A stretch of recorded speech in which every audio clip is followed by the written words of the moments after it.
యేసు ఎక్కడున్నాడు అని అడగొద్దు. నీవు ఆయనకు ఛాన్స్ ఇస్తే నీలోనే ఉంటాడు. ఏమి లేదు, open the door of your heart.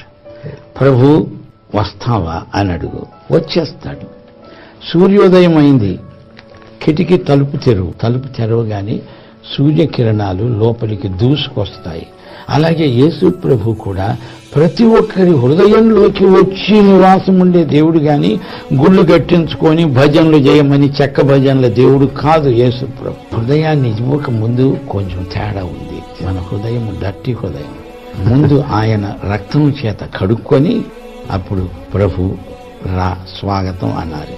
అంతేగాని అడ్డగోలుగా నీ హృదయము ప్రభుకిమ్ము అని పాట పాడతారు బోధకులు. ఆ హృదయం ఒక పెద్ద సెప్టిక్ ట్యాంక్ లాంటిది, దరిద్రపు కంపు. ఈ మధ్య గోడల మీద రాస్తుంటారు చూడండి, నిండినదా అని. బాగానే నిండున్నాయి ఇవి. అంత క్లీన్ చేసుకొని అందులోకి యేసు ప్రభువును రమ్మంటే అది అందరికీ ఆశీర్వాదం.